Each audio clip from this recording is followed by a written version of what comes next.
I'm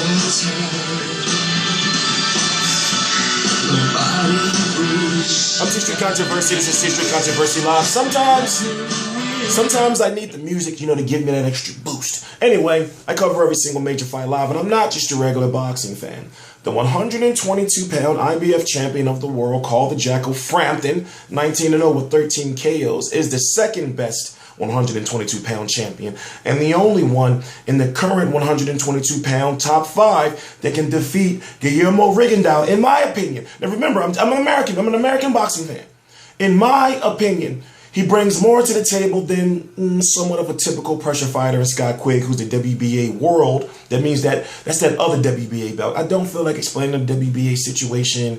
It's a weird, all them belts they got. So if you don't know that, then you're lost in the sauce.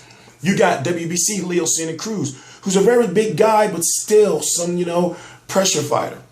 And then you got Guillermo Rigondeaux, you got Chris Avalos, you got Shingo Waki. Shingo Waki is the guy who's Rigondeaux supposed to be taking on, because Golden Boy Promotions, when they had Leo Santa Cruz, was negotiating for Leo Santa Cruz to take on Guillermo Rigondeaux, WBA Super World Ring WBO 122-pound champion. But Al Heyman came down, swooped up, grabbed him, got him out of there. By the way, Guillermo Rigondeaux was 15-0 with 10 KOs, and I believe he's 34 years old now. You got called a Jackal Frampton, right? He's got the movement. He's got the punching power. 13 KOs, 19 wins. He's got the mobility. That's what sets him apart from the other 122-pounders that I've just mentioned. The mobility. So if you look at the fighter he's fighting, I believe he's 29-2 with 19 KOs, Chris Avalos. Chris Avalos was supposed to be taking on Guillermo Rigondeaux, but Chris Avalos chose to take on Carl Frampton. And I guess he thinks it's a much more winnable fight, and also he's getting more money. So looking at Chris Avalos, he had a tough fight with a guy by the name of Jonathan Romero. Jonathan Romero was knocked out by Kiko Martinez. So you got Carl Frampton, who stopped Kiko Martinez and then also beat him clearly in the second fight and won the title. So therefore, and then, and that was the split decision with Chris Avalos and Jonathan Romero. So then his other defeat is another split decision against a guy by the name of Christopher Martin. Christopher Martin just got stopped by Gary Russell Jr. not too long ago. So if you think, okay, all right, match, okay, so he fought an opponent, had a split decision against a guy, Kiko Martinez, and then Carl Frampton knocked him out. Depending on where you rank Gary Russell, even though he's a 126-pounder, he had a split decision against Christopher Martin, who Gary Russell Jr. knocked out. Now, I don't know what that means. I'm just throwing that out there so you can know. But the way I look at Carl Frampton right now, he's good. He's good. And it's hard for me to explain to American fans why. Is because I'd be like, yo, well, yeah, Carl Frampton got a good chance to fight. Oh, yeah, when's Carl Frampton fighting again? He fighting February 28th, 2015. Oh, yeah, what channel it's going to be on? I'd be like, they're not showing it in the States.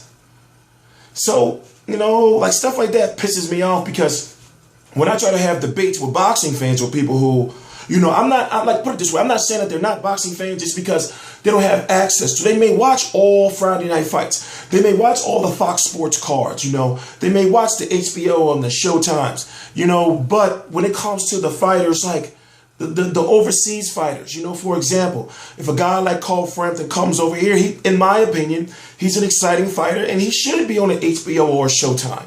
And I'm dead serious, but it's this big global divide when it comes to when it comes to networks and the fighters. Like, somebody in the United States, and right now Al Heyman is somewhat onto it, but still, the Al Heyman situation is crazy. But we need someone or somewhere where we can be able to watch these fights legally over in the United States, because it helps the fighters so much. Now, don't get it twisted. I watch all the fights, but it's just like, it pisses me off, like what I got to go through sometimes. I'm clearly frustrated, as you can see, because when I have like debates with boxing fans, oh yeah, but Leo Santa Cruz, nice. I say, well, I don't know. Him and Scott Quigg would be a good fight. They'd be like, Scott Quigg, they'd say, oh, that bum. But then the thing is, they're saying that bum because they don't know of him. So they're trying to act like they know who he is, but they really don't. It's stuff like, it's stuff like that bothers me. But anyway, I'm going to be covering Scott Quigg. I'm going to be covering the Carl Frampton fight. If you're on my Facebook, right down below. If you're on my Facebook, you got to send me a friend request. It's the last link in the description box. You know how you click the little box under the video, and you can click where it says show more, scroll down. Send me a friend request, and not me. It's not going to be me. I don't get involved with it, but somebody will help you watch the fight, especially if you're an American fan and you want to start getting more information and awareness of these fighters. So therefore, I keep using the same example because it's the perfect one. Like when a guy like Kell Brook comes over here, you won't be like, oh, where'd this guy come from? And him beating Sean Porter, you know, you won't be just so shocked. And it's not that people thought that Kell Brook was going to win, but it's still good for you to have the education. So yeah, oh yeah, the dude Carl Frampton's coming over here.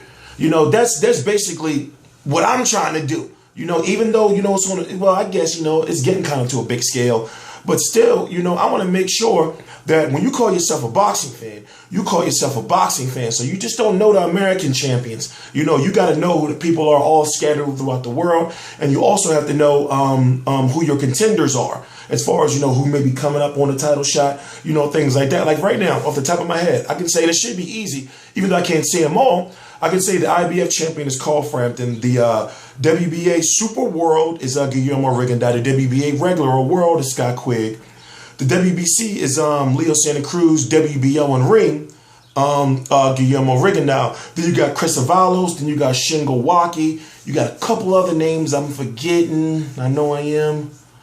But that's the 122-pound division. I'm not saying 126 pounders and 118. We're sticking on the 122. But anyway, I'm going to leave it at that. I'm T Street Controversy. This is T Street Controversy Live. By the way, Chris Avalos, you can consider him somewhat of a pressure fighter. He's a little soft looking, meaning soft looking as far as, you know, like physically. I'm not talking about like mentally. He's talking a big game, but then looking at the fact of the two fights where he had split decisions against, and I'm thinking, well, he has split decisions against those guys when higher level competition knocked those guys out. So I'm thinking to myself, well, Carl Frampton is over him, you know, as far as skill wise. So I'm thinking, you know, even though he's never lost, and Chris Avalos' only defeats are 2 split decisions, you know, and close split decisions, I think to myself, okay, well, in the Jonathan Romero fight, he should have won, in my opinion. Just my opinion. You have to say, well, he's credible competition. He didn't just come out of nowhere.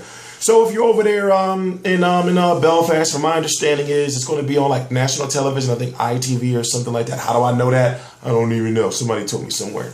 I don't know. But for us over here in the United States, it's a shame because I look at guys like Carl Frampton and people over here in the States with like he has a fighting style that people would like, you know, and it's, you know, like they got to do something with this whole network thing, you know, maybe, you know, and it can happen. It can happen.